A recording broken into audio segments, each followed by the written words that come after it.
Ayoko na. Umalis na kayong mga gunggong kayo rito. Mariing tinakpan ni Katkat ang kanyang mga tenga. Patuloy pa rin sa pagkatok ng pinto ang mga tao sa labas. Kaya tinakpan niya pa ng unan ang kanyang ulo. Hindi talaga lilipas ang 1 linggo na walang kakatok na maniningil sa bahay nila. At ng araw na yon, talagang sobrang agang mangbulabog. Umaasa yata ang mga ito na maaabutan ng kanyang ina na palagi namang nagtatago. Maya-maya'y lumapit kay Katkat ang gumagapang niyang ina. Katkat! Hindi siya lumingon. Katkat, gumising ka! Isa pang mahinang tawag nito. Deadma ulit siya. Kinurot na siya ng kanyang ina sa singit. Katkat! Napabalikwas agad siya. Aray ko naman! Ano? Ako na naman? Ano ba yun, Mama? Tinakpan agad ng kanyang inang bibig niya. Peste kang bata ka. Manahimik ka, Katkat. Baka malaman nilang nandito ako. Ikaw ang humarap. Bilis, sabihin mo na wala ako para matigil na sa kakakatok dyan. Nabubulabog ng mga kapitbahay. Gustong-gusto niya ng irapan ang sariling ina. Uutang pero hindi kayang harapin ang pananagutan kapag singila na. Palaging siya na lang ang pinapaharap. Malay niya ba sa mga utang nito? Bilisan mo na. Tumayo ka na dyan. Sasabunutan na talaga kita. Banta pa ng kanyang ina na si Angge. Wala nang ibang nagawa si Katkat kundi ang tumayo. Padabog siyang naglakad palabas ng pintuan. Nabatukan tuloy siya ng kanyang mama. Pagbukas ni Katkat ng pinto, bumungad sa kanyang isang lalaki. Napabuntong hininga si Katkat. Kilala niya ang lalaki dahil siya ang huling humarap dito noong nakaraang linggo. Ito ang nagbenta sa kanila ng lamesa na orokan na huhulugan tuwing Sabado. Yun nga lang, hindi hinulugan ng kanyang ina. Down payment lang ang binayaran. Nasaan ang mama mo? Tanong nito sa kanya. Pabalik-balik na ako, hindi pa rin nagbabayad yang si Angge. Marahan siyang umiling at diretso ang tingin. Sa bagay, sanay na siyang magsinungaling. Wala po si Mama. Hindi makapaniwala ang ekspresyon nito. Wala? Wala na naman. Hindi naman pwedeng ganyan. Alam kong pinagtataguan ako ng mama mo. Naiinis na ako. Wala man lang kayong iabot. Kung hindi nyo maibigay ang bayad, ibalik nyo na lang ang lamesa. Wala, nasa lola ko sa probinsya. Dinala ni Mama. Sagot ni Katkat. Paano nila ibibigay ang hulugang lamesa kung naibenta na ng kanyang ina sa ibang tao? Ibinenta nila ang lamesa dahil wala na silang makain. Maliit ang ibinigay na down payment pero full payment ng maibenta. Ang mama niya lang ang kilala niyang mandurugas. At sa araw na yon, hindi lang isang dumating. Dumating ang isa, dalawa, at sino pa bang haharap? Walang iba kundi si Katkat. Magandang hapon, bati sa kanya ng lalaki. Nakauwi na bang nanay mo? Hindi pa, sabi ni Katkat. Mahinahon ang boses pero may halong iritasyon. Wala siya dito ngayon. May mga ginagawa siya. Lalong lumalim ang pagkunot ng noo ng lalaki. May mga ginagawa? Nabalitaan ko na wala ng trabaho ang mama mo, hindi ba? Dapat nakipagkita siya sa akin kahapon para bayaran ang inutang niya. 3 beses na ako nakapunta dito ngayong linggo pero hindi niya pa rin ako hinaharap. Nananadya na yung nanay mo. Alam naman niyang pupunta ako rito tapos anong gagawin? Biglang aalis? Hindi alam ni Katkat ang sasabihin. Wala siyang alam sa mga pasanin ng kanyang ina. Hindi niya batid ang mga detalye sa utang na pilit tinatakasan ni Angge. Bakit niya ba yun ginagawa? Oo nga pala, mahal niya ang kanyang ina. Kahit ano pang ugali at pagkatao ang mayroon ito. Kahit hindi maganda ang pagpapalaki sa kanya, nag-aalala pa rin siya kay Angge. Kapag bumalik siya, sasabihin ko na tumawag siya sa'yo, Manong. Mataray na sabi ni Katkat at isasara na sana ang pinto pero pinigilan siya nito. Wala kang galang sa nakatatanda. Hindi ka man lang gumagamit ng po at opo. Sermon pa ng lalaki sa kanya. Sabihin mo sa mama mo, hindi pwedeng magpatuloy ang ganito. Kailangan niyang magbayad. At hindi rin pwede na ikaw palagi ang ihaharap niya. Wala ka namang alam sa pinag-uusapan namin. Anong mapapala ako sa menor de edad na katulad mo? Natigilan si Katkat habang nakapatong ang kamay niya sa hawakan ng pinto. Mabuti pang lalaking nasa harap niya. Mas may common sense pa kaysa sa kanyang ina. Ramdam niya ang paninikip ng kanyang dibdib. Palagi na lang siyang humaharap sa mga bagay na hindi niya naman pagkakamali. Umiling ang lalaki. Masyado ka pang bata para harapin to. Hindi dapat ikaw ang nagsisinungaling para sa kanya. Alam kong nagtatago lang naman ang nanay mo dyan sa loob, pero hindi kita pinipilit pa. Kasi hindi naman talaga ikaw ang dapat nakaharap ko. Siya ang may utang at hindi naman ikaw. Nang makaalis, napasubsob siya sa pinto. Idiniin ang kanyang likod doon at ipinikit ang mga mata. Tama naman ang lalaki kanina. Parang siyang palaging naglilinis sa kalat na ginagawa ng kanyang ina. Ang patuloy na mga utang, ang mga nasirang pangako, ang walang katapusang ikot ng pagkabigo, napapagod na si Katkat. Katkat ano? Umalis na ba? Tanong ng kanyang ina. Nanginginig ang mga kamay ni Katkat sa inis. Siyempre, hindi nito alam. Hindi naman kasi marunong humarap si Angge sa mga obligasyon nito. Hindi na napigilan ni Katkat ang emosyon. Palagi ka namang walang alam. Ginagawa mo to palagi, ma. Sa bawat oras. At ako ang dapat humarap dito. Ikaw ang sumisira sa lahat ng pagkatao mo sa ibang tao. At ako ang kailangang magsinungaling at humarap pagkatapos mo. Kumunot ang noo ni Angge. Anong sinasabi mo? Kung makapagsalita ka dyan, parang sa'yo ko pinababayaran ng mga utang ko Saka kung humarap ako sa kanila, wala rin namang mangyayari dahil wala akong maibibigay na pangbayad. Ikaw, dalagita ka lang naman. Palalagpasin ka nila. Kahit bungangaan at ipahiya ka, hindi ka maapektuhan kasi hindi naman ikaw ang may utang. Anong klaseng paraan ng pag-iisip yan, ma? Anong tingin mo sa akin? Walang emosyon? Siyempre, ma, kahit hindi ko utang yun, napapahiya pa rin ako. Nanay kita, kaya basag din yun sa pagkatao ko. Bulalas ni Katkat. Nakakuyom ang mga kamao niya. Kung umasta si Angge, para bang walang kamalayan sa mga ginagawa nito. Hindi man lang isipin ang kahihinatnan ng aksyon bago gawin. Isa pa yun sa mga pinagkakautangan mo, ma. At kailangan kong sabihin ulit sa kanya na wala ka sa bahay. Mabuti na lang mabait. Ma, kahit yung mabait, harapin mo na lang. Naagrabyado mo, kaya sana naman matuto ka kahit harapin mo lang. Kung may masakit na sasabihin, tanggapin mo kasi ikaw din naman ang may gawa sa sarili mo. Pilit na pinapaintindi ni Katkat ang mga sinasabi niya sa kanyang ina. Sawang-sawan na ako magsinungaling para sa iyo, ma. Ayoko na. Nag-ibang ekspresyon ng kanyang ina at napuno ng iritasyon ng mukha nito. Kinakailangan mong magsinungaling. Ano naman? Ano pa bang inaasahan mong gawin ko, Katkat? Kung hindi ako magtatago sa kanila, papahiyan lang nila ako kasi wala akong maibayad. Kung hindi ako mangungutang, sa tingin mo may makakain tayo? Ha? Sa atin ko rin naman ginastos ang mga perang yun na. Napailing si Katkat. Pero sana, kung uutang ka, ma, matuto ka namang magbayad. Kahit paunti-unti. Mahirap tumakas sa problema kasi palagi lang babalik sa iyo yan, ma. Nanliit ang mga mata ng kanyang ina. Ginagawa ko ang dapat kong gawin para mabuhay. Sa tingin mo madali para sa akin to? Wala akong choice. Hindi mo maiintindihan, Katkat. Hindi mo rin ako naiintindihan, ma. Saan naman ni Katkat? Ikaw ang gumawa ng mga utang na to. Ikaw ang patuloy na nanghihiram ng pera pero ako palagi ang pinapaharap mo. Ako ang kumakausap sa kanila. Ako ang nagsisinungaling. Namumula ngayon ang mukha ng kanyang ina sa galit. Huwag mo akong pagsalitaan ng ganyan. Hindi mo alam kung gaano kahirap ang pinagdadaanan ko.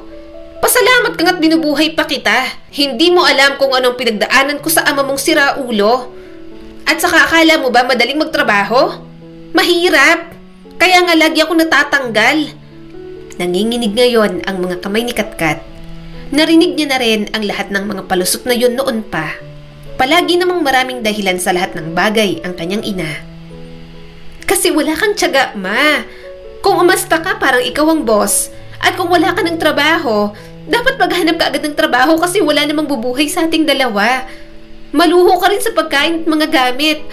Mama, kahit tindera ka lang dyan sa palengke, kahit maliit sahod mo, kahit itlog na nga lang ang ulam natin, kasyang-kasya kasi dalawa lang naman tayo. Pero hindi Ang gagawin mo palagi, hahanap ka ng lalaki magiging boyfriend mo at aasahan mong bubuhayin tayong mag-ina. Ano?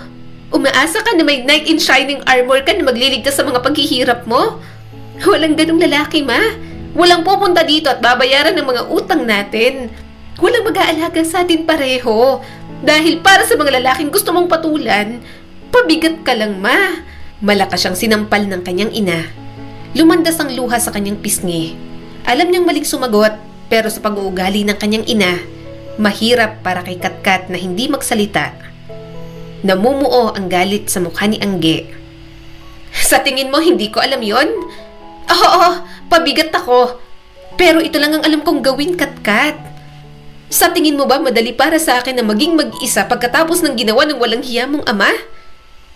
Hindi ako sanay sa ganitong buhay dahil may kaya kami noon. Kaya hindi ko mapigilan ang mga luho ko. Kung alam ko lang na walang kwenta palang tatay mo, sana hindi na lang ako umalis sa may kayang pamilya na kumukup sa akin noon. Wala sanang Katkat na sinesermonan ako na akala mo ang daming alam sa mundo. Mag-isa ka lang, pero hirap na hirap akong palakihin ka. Kaya kung makipagrelasyon ako dahil gusto kong may bumuhay sa atin, tanggapin mo na lang. Ang tamad-tamad mo, ma? Sigaw ni Katkat. Sumagot naman agad si Angge. Tamad ka rin. Nagmana lang ako sa'yo. Buwelta naman ni Katkat. Pareho silang natahimik. Pareho rin na may mga luha sa mukha. Para silang mga baliw na nagsisigawan sa loob ng bahay. Kaya siguro inis na inis siya sa kanyang ina. Kasi kaugali niya naman talaga ito. Para silang magtropa kung mag-usap, pero parang magkapatid kung magbangayan. Bahagyang bumaba ang boses ni Katkat. Try mo kayang magsikap at kumilos para sa sarili mo. Kasi, yung mga ganyang lalaki, ma, wala naman silang pakialam sa atin. Ginagamit ka lang nila at hinahayaan mo naman. Namumula na ngayon ang mukha ng kanyang ina sa parehong galit at kahihiyan. Huwag mo akong pagsalitaan ng ganyan. Nanay mo pa rin ako. At doon lang natapos ang bangayan nilang dalawa. Naglabas lang ng saloobin pero wala pa rin nagbabago. Kaya habang tumatagal, mas lalo lang bumibigat ang pakiramdam ni Katkat pagdating sa kanyang ina. Hindi ko na kaya, Aaron, paghihimutok ni Katkat sa kanyang boyfriend. Lagi na lang kumakatok ang mga pinagkakautangan ni Mama sa pinto ng bahay namin. Palaging ako ang kailangang magsinungaling sa kanila. Ang pinapaharap ni Mama, hindi na siya natuto. Patuloy siya nanghihiram at gumagastos na parang wala ng bukas. Hindi nag-angat ng tingin si Aaron mula sa cellphone nito. Abala ito sa paglalaro habang may tangan ng nakasinding sigarilyo. Huwag mo na masyadong isipin, Kat. Hindi mo naman problema yan. Hindi naman ikaw ang may utang, di ba? Ibinaba nito ang cellphone at naglabas ng sigarilyo. Eto, yosi ka muna. Kakalma ka rito, Katkat. Sanayin mo kasi ang sarili mo para matuto ka. Saglit na tinitigan ni Katkat ang yosi sa kakinuha sabay buntong hininga. Hindi siya naninigarilyo ngunit palaging sinasabi ni Aaron na makakatulong yon kapag nai-stress siya. Dinala ni Katkat sa kanyang labi iyon, pilit na binabaliwala ang tumataas na takot sa kanyang dibdib. Huminga siya ng malalim bago sinubukang hit-hitin. Nanginginig ang kanyang kamay at hindi niya napigilang umubo ng marahas. Nakakaubo, hindi talaga ako marunong, mahinang sabi ni Katkat at ibinalik ang sigarilyo. Tumawa naman ang kanyang boyfriend. Hit-hitin mo lang tapos ibuga mong usok. Ang hina mo talaga. Pinunasan ni Katkat ang kanyang bibig at nanginginig pa rin sa lakas ng kanyang ubo. Hindi, sa tingin ko mas lalo lang ako may stress dyan. Sa tuwing susubukan kong manigarilyo parang hindi ako makahinga ng maayos. Ini-impluwensyahan si Katkat ng kanyang boyfriend pero hindi niya talaga kaya. Ayaw niya talagang magyosi. Kung pag-inom ng alak, pwede pa sa kanya. Alam niyang pangit tingnan, lalo na't 15 pa lang naman siya. Pero sa boyfriend at barkada lang kasi siya nakakahanap ng comfort. Sumantal siya sa sofa at napahilamo sa mukha dahil sa frustration. Paano ba yan nakakatulong, Aaron? Hindi ko talaga trip ang yosi. Tigilan mo na nga yan. Nakadalawa ka na, hindi ba sabi ko sa'yo, isa lang sa isang araw? Tila walang pakialam si Aaron at hinawi pa ang isang hibla ng buhok sa kanyang mukha. Huwag kang mag-alala. Hindi naman ako mamamatay dyan agad. Nag-overthink ka lang, babe. Relax ka lang. Kalimutan mo na lang ang lahat ng kalokohan at mga utang ng nanay mo. Hindi ba, sabi ko sa'yo, layasan mo na lang kasi si Aling Angge. Sumama ka na lang sa akin. Ititira ka sa bahay ng mga magulang ko. Lagi rin naman silang wala. May kaya naman kami.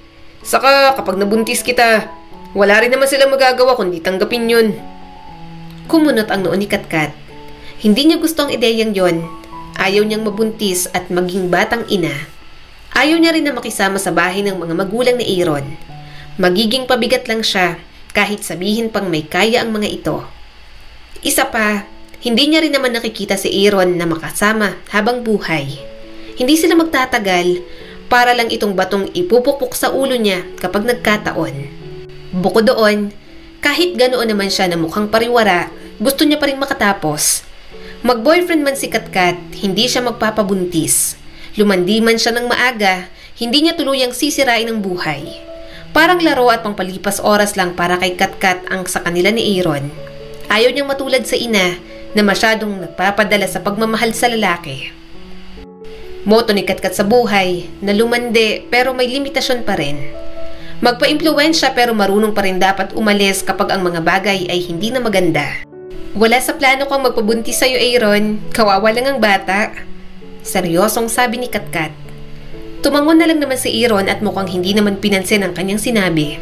Marahan nitong inilapat ang mga labi sa kanya hanggang bumaba sa kanyang leeg. Gumagalaw din ang mga kamay nito sa bewang niya habang hinihila siya papalapit. Aaron, teka lang. Bahagyan niyang hinawakan ang kamay nitong humahaplos sa kanya. Sabi ko, hanggang kiss lang, 'di ba? Hindi pa ako handa sa mga ganito. Aaron. Pero parang walang naririnig ang boyfriend niya. Tuloy lang ito sa paghawak sa kanya. Mahigpit niyang hinawakan ang kamay ni Aaron nang bahagyanan nitong itinaas ang laylayan ng kanyang damit. Nagkatitigan silang dalawa. Ano ba? Nagpapadala ka na nga, ayaw mo pa rin. Tayo lang naman ang nandito sa boarding house. Bulong pa ni Aaron at pilit pa rin itinataas ang kanyang damit. Mas humigpit ang hawak ni Katkat sa kamay nito at ibinaba ang kanyang damit. Tumayo na siya sa sofa para matigil ng kanyang boyfriend. Napag-usapan na natin to, Aaron. Hindi pa ako handa sa mga ganito. Huwag mo nang uulitin. Bumilis ang tibok ng puso ni Katkat. Ngunit hindi dahil sa pananabik, kundi dahil sa kaba na muntik nang may mangyari sa kanila ng kanyang nobyo. Alam niya kung ano ang gusto ni Aaron, ngunit hindi niya pa yun naiisip. Napailing si Katkat bago uminom ng tubig. Hindi pa ako handa para dito. Nasabi ko na yan sa'yo dati. Napasandal si Aaron sa sofa at halatang dismayado. Anong ibig mong sabihin na hindi ka handa? Ilang buwan na kitang girlfriend. Pagbigyan mo naman ako. Anong problema ron? Kung mabuntis ka di pananagutan kita. Napairap si Katkat. Napakadaling sabihin para kay Aaron. Pero kapag nandyan na, batid niyang baka hindi rin mapanindigan.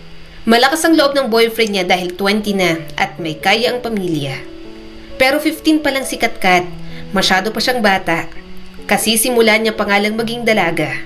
Pangatlong subok niya na yon magkaroon ng boyfriend. Puppy love, parang laro at hindi rin naman nagtatagal ang mga nauna. Si Aaron ang pinakagalante kapag may date sila. Hatid sundo sa school at alagang-alaga siya. Pero ito naman ang pinakamapusok sa lahat ng kanyang naging boyfriend. Umiling si Katkat. Masyado pa akong bata, Aaron. 15 pa lang ako. Kahit ganito ako ngayon, ayoko namang ma-stuck sa ganito lang habang buhay. Ikaw nga, di ba? Kahit alam ng mga magulang mo na bulakbol ka, pinag-aaral ka pa rin. Paano naman ako kung mabuntis mo ako? Makukulong lang ako sa buhay na ibibigay mo. Ayoko nun. Hindi ako pwedeng sumabak sa mga ganyan dahil gusto mo. Saka, anong paninindigan? Hindi pa ako handa maging ina at bumuo ng pamilya. Nagdilim ang mukha ni Aaron. Lagi mong sinasabi yan. Kapag umuungot ka sa problema mo tungkol kay Aling Angge, pinapakinggan naman kita. Binibigyan nga kita ng choice, hindi ba? Sumama ka sa akin at matitigil ang mga problema mo sa nanay mo. Di pa ako handa, yan na lang palagi mong excuse. May pakialam ka ba sa akin? O maghihintay na lang ako hanggang sa magdesisyon ka kung kailan pwede na. At saka, kung kailan trip mo na. Nakaramdam si Katkat ng kirot sa kanyang dibdib. May problema ako sa mama ko pero hindi ako magdadagdag ng isa pang problema. Ayokong magpabuntis at bumuo agad ng pamilya kasama ka kasi alam kong puro barkada pa rin naman ang mga inaatupag mo. Matanda ka na pero parang mas mature pa akong mag-isip kesa sa'yo. Inis na inis si Aaron at nagsindi ulit ng sigarilyo. Halatang natapakan niya ang pinakamalaking ego na wala namang halaga. Tama nga ang sinasabi ng tropa. Lumalandi ka pero hindi mo binibigay lahat, Katkat. Sana pala nakinig ako sa kanila. Napairap si Katkat. So ano, gusto mo makipaghiwalay dahil ayaw kong magpagalaw sa'yo? Eh di sige, maghiwalay na tayo. Matanda ka na, bata pa ako. Maghanap ka na lang ng ibang gusto mong asawahin. Yung padalos-dalos din mag-isip at gustong bumuo ng pamilya na wala pa namang napapatunayan sa buhay. Hindi ko rin kailangan ng hayok na boyfriend at walang respeto sa mga gusto ko. Kinuha ni Katkat ang bag niya at umalis na sa bahay na yon. Hindi niya alam kung bakit pinatulan niya pa sa Aaron. Siguro iniisip niya na may patutunguhan ang buhay nito.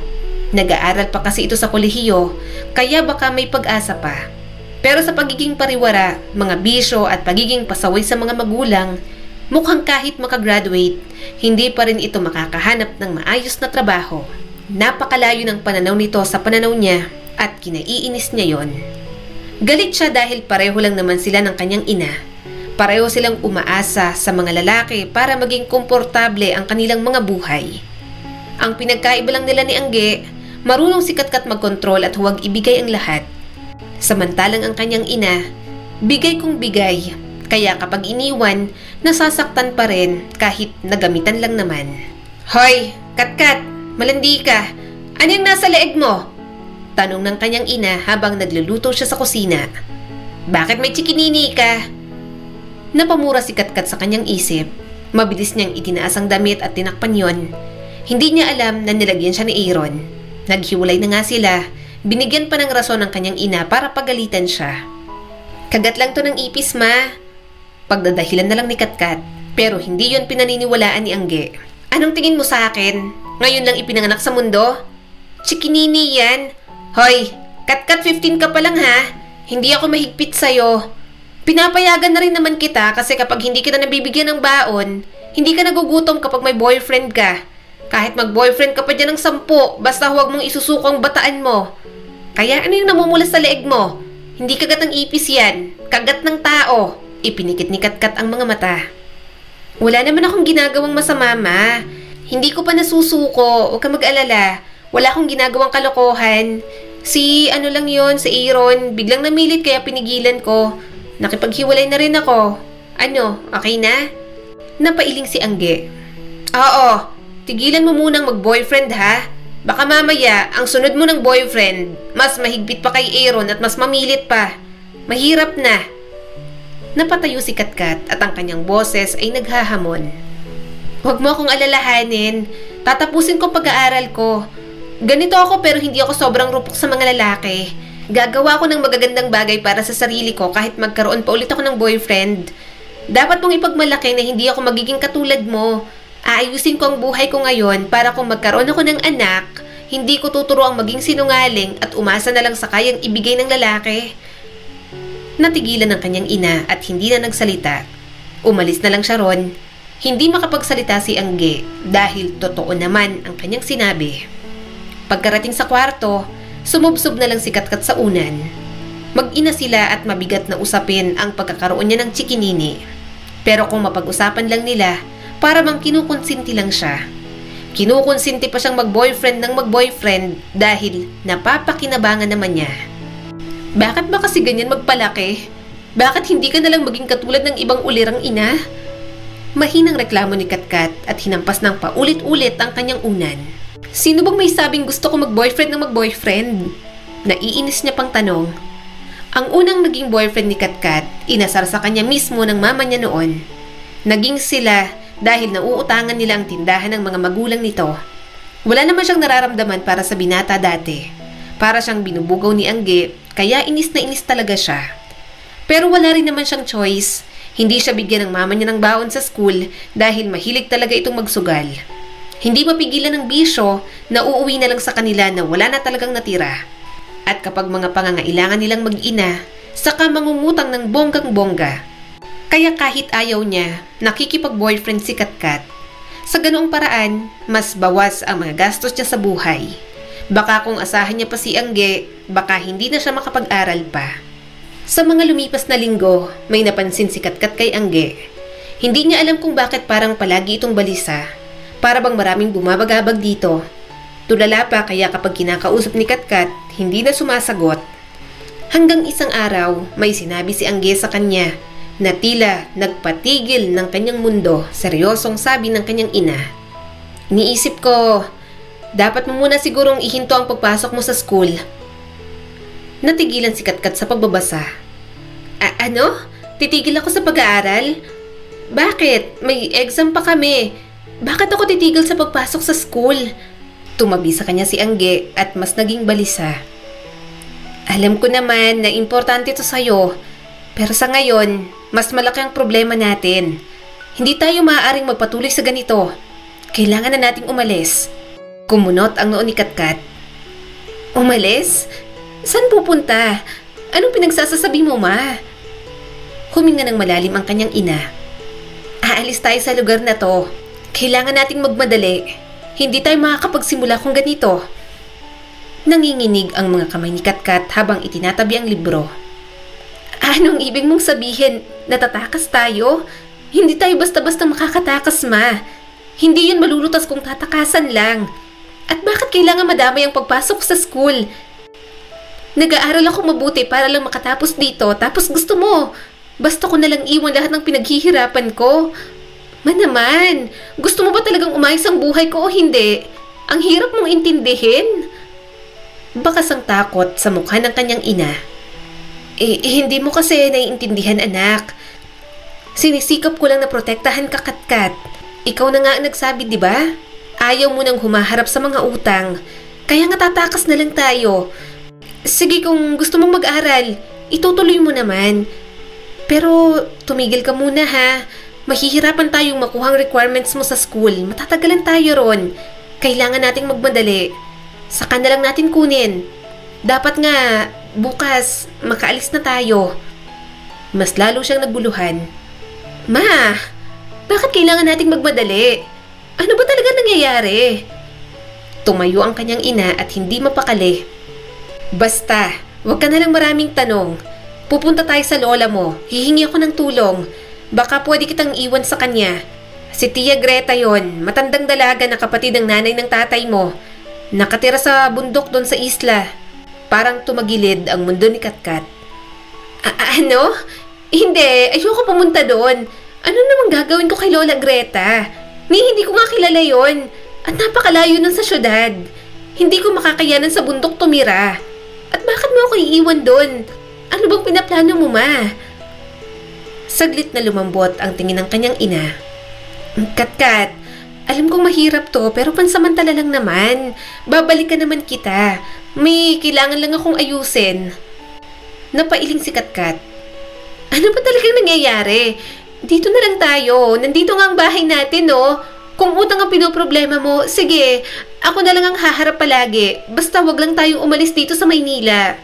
Anong gagawin ko ron sa bundok kasamang matandang yon? Hinawakan nito ang kanyang mga braso. Magtiwala ka lang sa akin. Ginagawa ko to dahil mahal kita, Katkat. Ayokong mapahama ka. Nakaramdam si Katkat ng mainit na pag-agos ng galit sa kanyang dibdib. Paano ako magtitiwala kung hindi mo sinasabi sa akin ang problema, ma? Paraan mo ba to para tanggalin ako sa buhay mo? Para abandonahin ako? Ano ba? Pabigat ba ako sa'yo? Ha? Ang dami-dami mo pang sinasabi. Alam ko naman na yun lang ang tinutumbok mo, ma. Namumuo ang mga luha ni Angge. Hindi ko sinasabing pabigat ka, Katkat. Pagkatapos nito, pangako magiging okay din ang lahat. Magtiwala ka lang sa akin. Umiling si Katkat. Nangingilid ang mga luha sa kanyang mga mata. Wala siyang tiwala sa sinasabi ng kanyang ina. Wala siyang maintindihan sa sitwasyon kaya hindi siya susunod. Ayokong umalis. Ayokong mabulok sa bundok na yon. Dito lang ako. Mariing sabi ni Katkat. Hindi niya kaya na iwan ang kanyang buhay, kinalakihan at kinabukasan. Pero mukhang darating na ang sandali na mawawala na siya ng pagpipilian. Dahan-dahang naglalakad si Katkat sa pamilyar na kalye. Pauwi na siya galing paaralan. Hanggang sa mga oras na yon, iniisip niya pa rin ang gustong mangyari ni Angge. Natigilan lang siya sa paglalakad nang may dalawang lalaking humarang sa kanya. Bahagya siyang napaatras. Hoy! Ikaw bang anak ni Angge? Tanong ng lalaki sa kanya. Hindi niya kilala ang mga lalaking nasa harap niya. Hindi ko kilala yon. Sino ba yon? Hindi ko nanay si Angge. Mapaklang tumawa ang lalaki. Hindi dinay pa para kayong pinagbiyak na buko ng nanay mo. Alam namin na ikaw ang anak ni Angge. Malaki ang utang niya, naniningil na si boss. Kumunot ang noo ni Katkat. Utang na naman? Pero hindi niya kilala ang nasa harap niya. Bukod doon, walang haharang sa kanya ng ganoon sa mga pinagkakautangan ni Angge.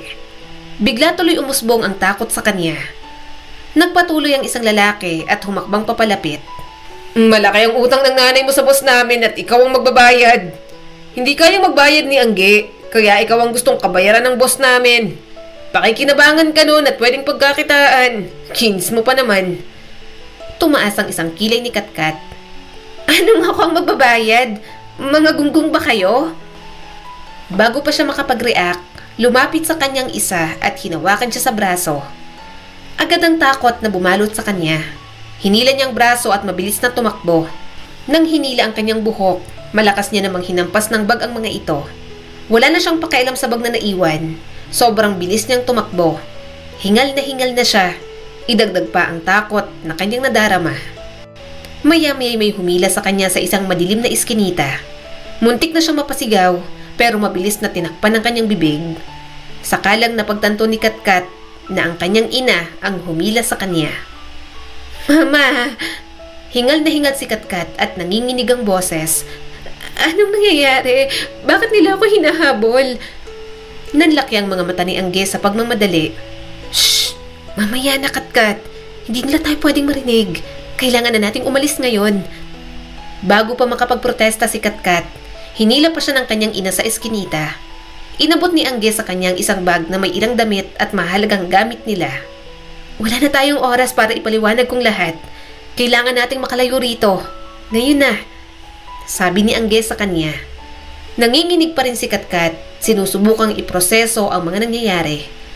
Tumakbo sila sa malapit na istasyon ng bus kung saan mabilis na bumili si Angge ng 2 tiket. Habang nakasakay sila sa bus, tumatakbo ang isip ni Katkat. Hindi niya na napigilan, lumingon siya sa kanyang ina. Mama, bakit nila ako gustong kunin? Ano bang nangyayari? Bakit hindi mo sinabi sa akin ang tungkol dito? Kaya ba gustong-gusto mo na umalis na tayo? Ha? Nalukot ang mukha ni Angge sa guilt. Patawarin mo ako, Katkat. Nakagawa ko ng mga pagkakamali. Malaking pagkakamali, lalo na sa'yo. Nagsusugal ako at natalo ako. Hindi ko naman alam na magiging ganito. Naging desperado ako. Hindi ako makabayad. Kaya napasubo ako nang sinabi nilang ikaw ang gusto nilang kabayaran, anak. Namutla ang mukha ni Katkat at nanginginig ang mga kamay. Ano? Hindi! Bakit ako? Alam kong sugalera ka pero bakit umutang ka ng malaki? Pasensya na. Oo, alam kong mali pero nagawa ko na kasi at wala na akong pagpipilian. Bulong ni Angge at tumulo ang mga luha. Sabi nila, kapag hindi kita ibinigay sa kanila, sasaktan nila ako. Kaya sinabi ko na ibibigay kita para lang makawala. Pero hindi ko gagawin yun sa'yo, Katkat. Kaya ang naisip ko na lang na paraan, itatakas ka para hindi ka nila makuha. Sigurado kasi pagkakakitaan ka ng mga pinagkakautangan ko. Ganito ako, pero hindi ko naman kayang gawin yun sa'yo, anak. Anak pa rin naman kita. Namumuo ang galit sa dibdib ni Katkat. Pinipigilan niya lang ang sarili dahil nasa loob na sila ng bus. Ma, ano ba tong ginawa mo? Bakit mo sinisirang buhay ko? Hindi ko gusto ang buhay na to. Hindi ko hiniling ang alinman dito. Inabot ni Angge ang kamay niya pero binawi niya yon. Bakit hindi mo man lang sinabi sa akin? Bakit mo to inilihim sa akin? Ngayon hindi ko alam kung anong gagawin ko at natatakot ako. Nanginginig ang mga balikat ng kanyang ina. Sorry talaga. Hindi ko gusto mangyari to at ipahama ka. Pasensya na dahil hindi ko mapigilan ang sarili kong magsugal. Gusto ko lang naman ang biglaang pera para mabayaran na natin lahat ng utang natin.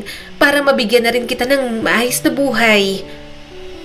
Nadudurog ang puso ni Katkat. Pinaghalong takot at galit ang kanyang nararamdaman. Hindi niya alam kung saan sila pupunta o kung ano ang mga susunod na mangyayari. Ngunit isang bagay ang tiyak. Mas lalong naging magulo na ang kanilang mga buhay at wala siyang ideya kung paano muling mababalik ang gaya ng dati. Saan mo na ako dadalhin ngayon? Malamig na tanong ni Katkat sa kanyang ina. Nagtama ang mga mata nila ni Angge at saglit nakita ni Katkat ang pagod at guilt sa mukha ng kanyang ina. Umiwas na lang siya ng tingin, huminga siya ng malalim at tumingin sa labas ng bintana. Dadalhin kita sa isla. May bundok doon. Mahina nitong sabi. Doon din lumaki ang tatay mo. Maliit na lugar lang yon, malayo sa Maynila. Kay Tia Greta kita dadalhin. At sa bundok siya nakatira. Wala na kasi silang lupa sa baba. Makikiusap ako. Magiging ligtas ka ron. Napapikit si Katkat sa sobrang inis. Ayaw niyang pumunta at manirahan sa isla. Manilenya siya pero yon ang kanyang ina. Dadalhin siya sa isang lugar na hindi niya nakasanayan. Napakalayo sa lahat at hindi niya alam kung papaano ron mamumuhay. Paano ka? San ka pupunta? Tanong ni Katkat. Napakagatlabi si Angge. Ako nang bahala sa sarili ko. Babalik ako kasi may ayusin lang ako. Isla na, bundok pa? Hindi makapaniwala si Katkat. Paano ko maninirahan doon? Paano ko pupunta sa school? Makakapasok pa ba ako ulit? Paano ang buhay ko, ma? Magtatago nilang ba talaga ako? Napabuntong hininga si Angge. Alam kong mahirap to, Katkat, pero magiging ligtas ka doon. Walang makakaalam kung nasan ka. Ang mga taong humahabol sa atin, hindi ka mahanap sa islang yon. Babalikan din kita. Naninikip ang dibdib ni Katkat. Pero mama, ayokong pumunta doon. Ayokong magtago ng ganito. Ligtas nga ako para namang tumigil ang buhay ko. Nanginig ang boses ng kanyang ina. Pero ito lang ang paraan para maprotektahan kita ngayon. Babalik ako para sa'yo. Kaunting tiis lang. Mabait naman si Tia Greta kaya tiwala akong babantayan ka niya roon. Malakas pa ang mga buto nun. Gagawan ko lang ng paraan ng lahat. Hindi mo kailangang manatili doon magpakailanman. Magtiwala ka lang sa akin. Please? Babalikan talaga kita. Kumuyom ang mga kamao ni Katkat. Hirap na hirap siyang magtiwala sa kanyang ina. Para bang kaya siyang ipagkanulo nito sa kahit na anong paraan. Mabilis niyang pinunasan ang mga luhang tumulo. Gusto kitang makasama. Kung may aayusin ka, bakit kailangang iwan mo pa ako? Hindi ko nga kilala si Lola Greta. Paano mo nagagawa sa akin to, ma? Alam kong palasagot ako at minsan nakakainis ang ugali ko. Pero bakit pakiramdam ko, inaabandon na muna ako? Lumabas ang tunay na emosyon ni Katkat kahit gaano niya pang katinding pigilan. Labis na ang pagtatampo niya kay Angge. Sinusubukan ko lang ang aking makakaya, Katkat. Sabi ni Angge at punong-puno ng pagsisisi. Alam kong hindi itong inaasahan pero ginagawa ko ang sa tingin ko ay pinakamabuti para sa'yo ngayon. Ayoko makuha ka ng mga pinagkakautangan ko. Kung mananatili ka rito, hindi ka nila makukuha. Hindi ko hahayaang mangyari yon. Umiwas ng tingin si Katkat. Dapat sinabi mo sa akin ang totoo, ma. Ngayon pakiramdam ko tumatakas ako sa sarili kong buhay. Paano ako makakapagtapos ng pag-aaral? Paano ako magkakaroon ng pagkakataon sa future ko? Ibuburo mo na lang ako sa bundok na yun kasamang isang matanda. Nanginginig ang mga kamay ni Angge habang inaabot nito ang kanyang kamay. Gagawin ko ang lahat para makatapos ka sa pag-aaral. Susubukan kong makuha ang mga papel mo sa school. Hindi ko alam kung may school ba sa isla pero mayroon naman siguro. Saka mabait si Tia Greta, siguradong tutulungan ka nun. Please lang, magtiwala ka sa akin. Ito ang pinakaligtas na pagpipilian mo sa ngayon. Kapag naayos ng lahat, babalik ako para sa'yo. At sisiguraduhin kong wala nang mangyayaring ganito. Hindi ko hayaan na may panganib pa sa buhay mo, ha? Hinila ni Katkat ang kanyang kamay mula sa pagkakahawak ng kanyang ina. Galit pa rin siya at naguguluhan. Tumingin siya sa labas ng bintana at tinitigan ang nadadaan ng tanawin. Malamig niyang tiningnan si Angge. Napakarami mong tinatago sa akin. Dinadamay mo rin ako palagi sa mga kalokohan mo. Kapag may nagawa kang mali, ako palaging hinaharap mo. Paano kita mapagkakatiwalaan ngayon? Nagkrak ang boses ni Angge nang muling magsalita. Sa lahat ng kasalanan ko, sa dami ng pagkukulang ko, sa pagiging hindi ko mabuting ina sa'yo, sana tandaan mo pa rin na mahal kita, anak. Hindi ko pa rin hahayaang mapahamak ka. Nang makarating sila sa isla, nagpahinga na muna sila. Pero nang umakyat na sila sa bundok, sobrang kalbaryo kay Katkat. Hingal na din siya. Ma, malayo pa ba? Naiinis ng tanong ni Katkat. Kaunti na lang anak, sabi ng kanyang ina. Napairap naman siya. Huwag mong sabihin, eto ang lalakarin ko araw-araw. Kahit sari-sari store wala ko nakikita dito. Ilang bahay lang din ang nakikita ko. Kung may mga bahay at maraming tao, dun pa sa baba. Humihingal na rin ang kanyang ina. Wala tayong magagawa. Dito na nakatira si Tia Greta ngayon. Sinabi ni Angge na mabait si Lola Greta. Kaya kahit paano, nakampante siya. Subalit pagkarating nila sa tuktok kung nasa ng bahay nito, natawa na lang siya ng mapakla. Ano? Gusto mong iwanan dito ang anak ni Luis? Anong tingin mo sa akin, Angge? Bahay ampunan? Tapunan ng anak mong hindi mo kayang alagaan? Masungit na tanong ni Lola Greta habang nagtutungga sa poso. May kasalanan pa nga sa akin si Luis. Matapos kunin lahat ng inipon kong pera. Tapos gusto mong ipaalaga sa akin ang anak ninyo? Bakas ang pagmamakaawa sa mukha ng kanyang ina. Tia, hindi naman po sobrang alagain itong si Katkat. Dalagitan na naman po siya. Pwede mo rin pong utusan. Kailangan ko lang po talagang dalhin siya sa malayo. Babalikan ko rin naman po ang anak ko. Padabog na inilapag ni Lola Greta ang isa pang batya. Iiwanan mo pero palamon ko. Libreng tirahan pa. Ano kayo? Siniswerte? Napairap si Katkat. Nasaan ang mabait dyan? Napadaing siya ng kinurot siya ni Angge. Manahimik ka. Napabuntong hininga ang kanyang ina at lumapit kay Lola Greta. Tia, sige na naman po. Kapag bumalik po ako, babayaran ko po ang mga kinuha ni Luis sa inyo. Parang awa nyo na po. Kailangan lang po talaga namin ng tulong ni Katkat. Marami po akong utang sa Maynila at nadadamay na po ang anak ko. Natigilan si Lola Greta at lumingon sa kanya. Anong pangalan mo? Catherine, pero Katkat na lang. Sagot niya. Pinahid nito ang kamay at itinaas. Magmano ka? Unang tungtong mo pa lang dito, ramdam ko ng bastos kang bata ka. Sinong matutuwa sa yung alagaan ka? Napairap naman si Katkat. Sorry, ginagalang ko lang ang mga taong may mabubuting ugali. Nanlaki ang mga mata ni Angge.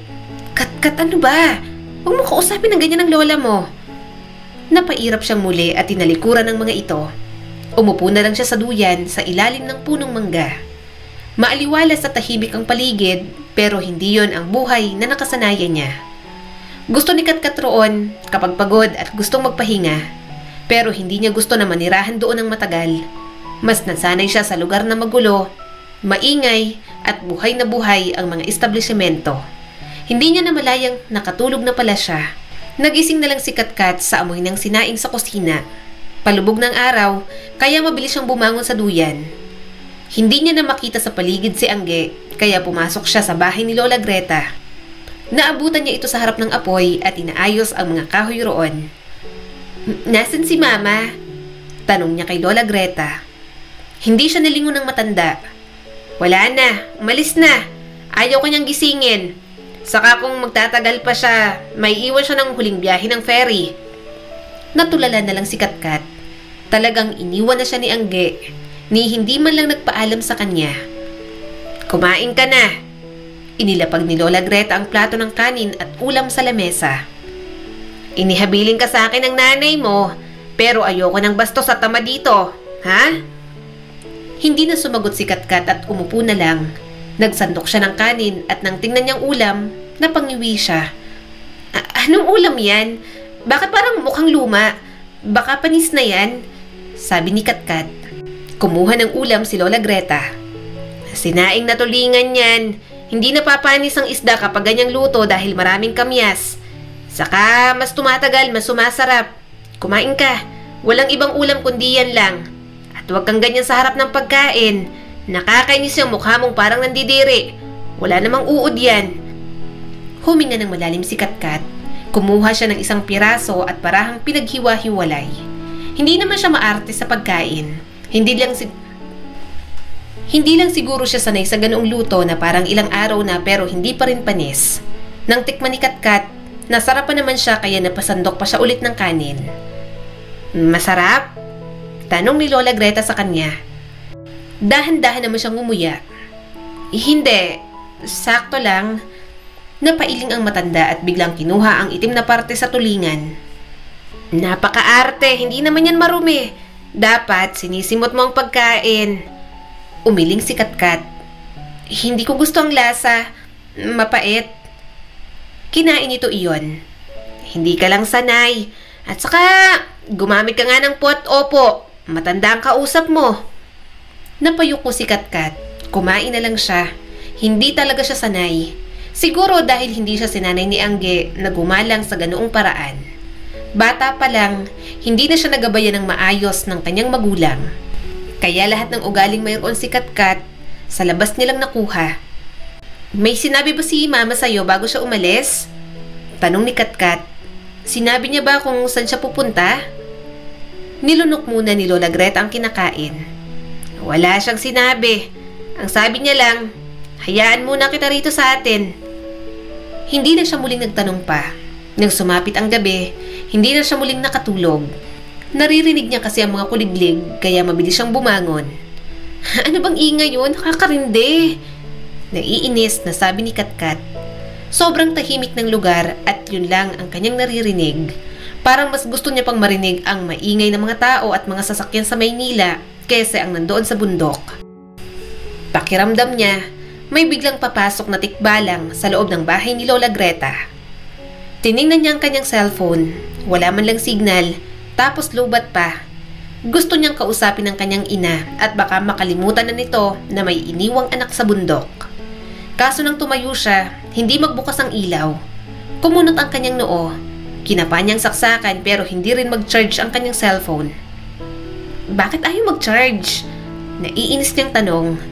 Narinig niyang ungot ni Lola Greta. Walang kuryente rito simula alas 9 ng umaga hanggang alas 5 ng hapon. Gabi lang nagkakaroon pero may inaayos sa kuryente kaya wala ngayon. Kaya babalik din yan sa ibang araw. At wala rin signal ang mga cellphone dito. Hindi ako sigurado pero ang mga kabataan dito pumupunta ron sa santulan at doon naghahanap ng signal.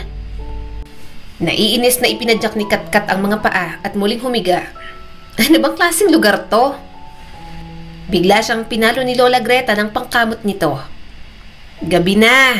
Sigaw ka ng sigaw! Marinig ka ng kapitbahay! Muli siyang bumangon sa banig at tiningnan si Lola Greta. Nakikita niya pa rin ito dahil bukas ang bintana. Maliwanag at bilog pa ang buwan. Kapitbahay? Hindi niya makapaniwalang tanong. Yung kapitbahay mo, 2 kanto pang layo. Kapitbahay ba yun? Saka may kabahayan naman sa baba ha. Bakit dito ka pa sa taas nakatira? Paano kapag kailangan mong pumunta sa ibaba tapos aakyat ka ulit dito? Aakyat ako. Simula bata, dito na kami nakatira. Kaya sanay na sanay ako. Alam mo, ibang klase ka. Huwag mong gawing komplikado ang mga bagay na dapat ay simple lang. Sermon pa ni Lola Greta. Nanlaki ang mga mata ni Katkat. Bakit ba kasi dito pa? Aswang ka ba? Napadaing siya nang tumama ang pangkamot ni Lola Greta sa kanyang kamay. Nakakarami na talaga ang matanda sa kanya. Sinamaan niya ito ng tingin kaya hinampas pa siya ulit. Matulog ka na. Ang dami-dami mong pinoproblema. Itulog mo yan at payapa ang kalooban mo. Sabi pa ni Lola Greta. Humiga siya sa banig at tinalikuran ito. Hindi na muling nagsalita si Katkat. Ilang beses niya na namang itinulog ang mga problema niya. Subalit kahit hanggang panaginip, yun pa rin ang kanyang iniisip. Naniniwala siya na walang problemang matatakasan hanggat hindi nasusolusyonan. Bukas, sasamahan kita. I-charge mo ang cellphone mo. Sasamahan kita sa santulan. Hanapan mo ng signal ang cellphone mo para makausap mong iyong ina. Sabi pa ni Lola Greta sa kanya. Hindi na lang umimik si Katkat at pinilit na lang ang sarili na matulog. Ayaw niyang tumagal sa lugar na yon. Hindi siya pamilyar at kahit naiinis si Katkat kay Angge, natatakot pa rin siya dahil wala sa paligid ang kanyang ina. Katulad nga ng sinabi sa kanya ni Lola Greta, sinamahan nga siya nito sa santulan.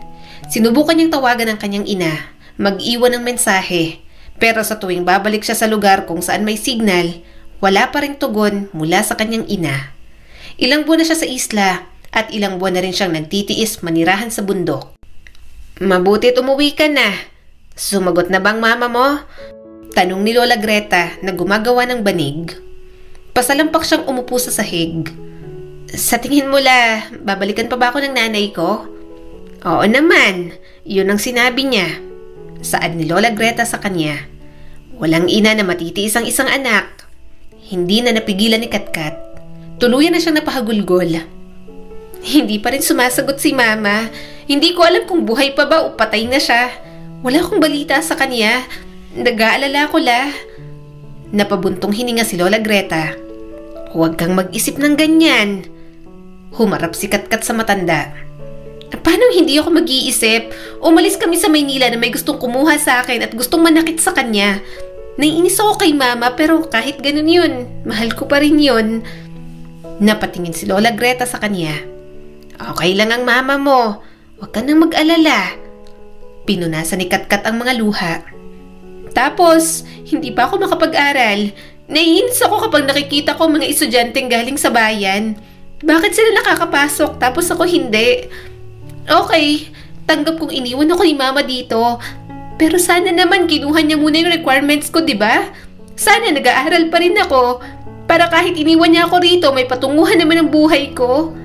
Kaso hindi. Hinayaan niya lang ako mabulok dito." Hindi na nagsalita si Lola Greta at nagpatuloy na lang sa paggawa ng banig. Napairap na lang siya at lumabas sa bahay. Wala rin namang maitutulong sa kanya si Lola Greta. Ayaw niya talaga sa probinsya. Walang anumang bagay na kayang aliwin si Katkat. Walang mataong kalye, walang mga kaibigan na makakasama at wala pang signal sa bahay. Ang kanyang buhay sa lungsod sa Maynila ay parang isang malayong alaala na lamang. "Bakit kasi hindi mo sinasagot ang tawag ko, Ma? Uwing-uwi na ako." Naiinis niyang bulalas. Habang naglalakad siya patungo sa likod bahay, biglang nanlaki ang mga mata ni Katkat. Natigilan siya. Isang lalaki ang nagsisibak ng kahoy. Hindi siya natigilan dahil nagulat siya na mayroong nagsisibak ng kahoy. Sino ba namang hindi mapapatigil sa lalaking hubad at magandang katawan? At ang pantalon parang hindi hinigpitan. Hindi na talaga kakapit sa bewang. Umiwas agad si Katkat ng tingin. "Hoy, Katkat, kailan ka pa naging manyak? Lalaki lang yan na gwapo, hat, magandang katawan. Huwag ganyan. Wala yan sa mga prinsipyo mo. Bata ka pa. Hindi ka pa dapat na-attract sa mga ganyan." Bulong niya sa sarili. Pero sino bang niloko ni Katkat? Hindi na siya inosente sa maraming bagay. Naninibago lang siguro siya dahil sa lahat ng lalaking nakasalamuhan niya, ang lalaki pa talagang... Naninibago lang siguro siya dahil sa lahat ng lalaking nakakasalamuhan niya, ang lalaki pa talagang nagsisibak ng kahoy sa kanila ang nakaagaw ng kanyang atensyon. Huminto sa pagsisibak ang binata at lumingon sa kanya. "Sino ka?" Tinaasan niya ito ng kilay, pilit na tinatakpan ang pagkamangha. "Sino ka rin? Ano ginagawa mo sa bahay ng lola ko?" Pinunasan nito ang pawis sa noo at dibdib. "Lola? Apo ka ni Lola Greta?"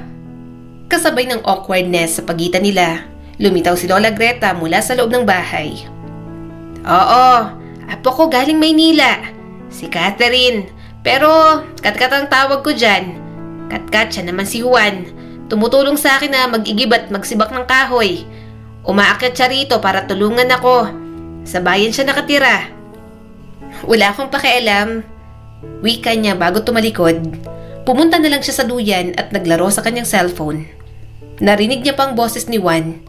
"May bastos po pala kayong apo, Lola Greta." Nagsalita naman agad ang kanyang lola. "Pagpasensyahan mo na, may pinagdaraanan lang. Maraming salamat nga pala. Hindi mo naman kailangan gawin to. Alam kong nag-aaral ka na sa kolehiyo sa syudad. Minsan ka na lang magbakasyon dito. Sana pinahinga mo na lang." Ngumiti naman si Juan. "Ayos lang po. Masaya naman po akong tumulong dito. Saka matanda na po kayo. Sabi ko naman po sa inyo, doon na lang po kayo sa amin para hindi po kayo nahihirapan dito. Bawi na rin po namin dahil ilang taon din naman po kayong naging kasambahay ni na Mama at Papa." Umiling ang kanyang lola. Masaya na ako rito, iho. Mas gusto ko palagi dito sa itaas. Kung maaari lang, dito na rin ako malagutan ng hininga. Naningkit ang mga mata ni Juan. Lola Greta, wag mo pong sabihin yan. Ang lakas-lakas mo pa. Mas mabilis pa nga po kayo maglakad kaysa sa akin. Akyat baba pa po kayo sa bundok na to. Matagal pa po kayo mabubuhay. Nakikinig lang si Katkat sa pinag-uusapan ng dalawa at bumubulong-bulong. Mabubuhay pa talaga ng matagal si Lola Greta. Mas mabilis pa maglakad sa akin at ang lakas pang manghampas ng pangkamot niya. Maya-maya, bumalik na rin naman sa loob si Lola Greta. Nagpatuloy naman ulit sa pagsisibak si Juan. Pagkatapos ay nakita niya naman itong nag-iigib ng tubig. Abala si Katkat sa cellphone.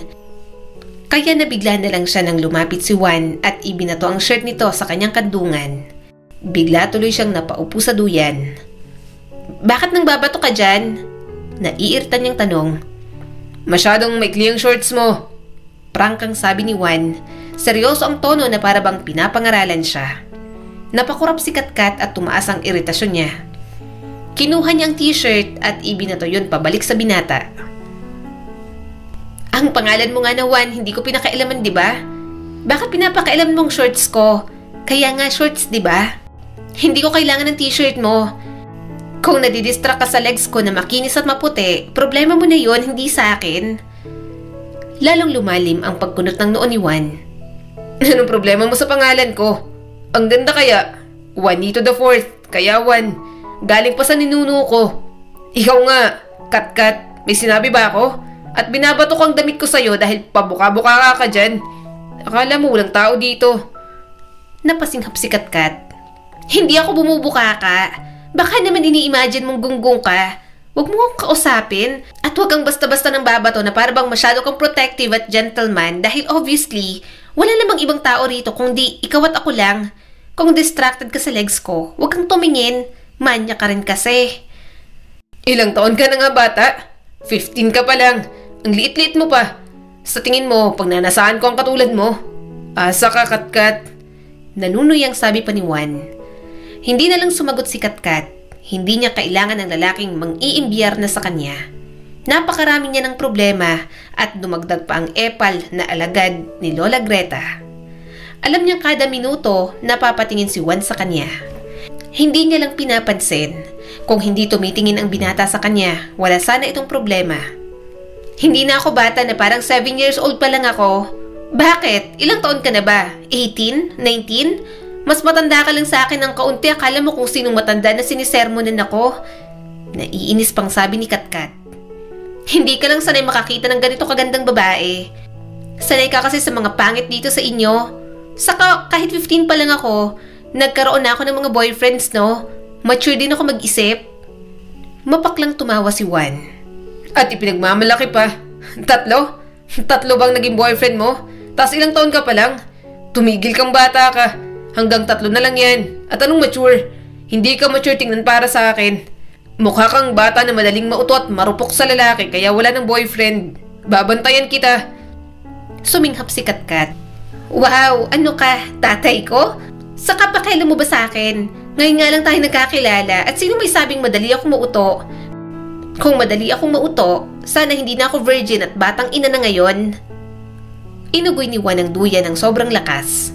Malakas siyang napasigaw nang mapahiga ulit siya. Para na siyang tatalsik. Nang itigil ni Juan ang duyan, tawa naman ito ng tawa. Mabilis na tumayo si Katkat at hinampas si Juan. Akala ko tatalsik ako. Gunggong ka, nakakainis. Huwag kang tumawa. Pilit nitong pinakalmang sarili. Huwag mo nang sasabihin yon. Ang bata-bata mo pa. Ganyan ang lumalabas sa bibig mo. Hindi mo kailangang ipagkalat. Napadaing si Katkat nang pinitik nito ang kanyang noo. Sakit yon. Siguro, magkaiba lang sila ng mga pananaw ni Juan.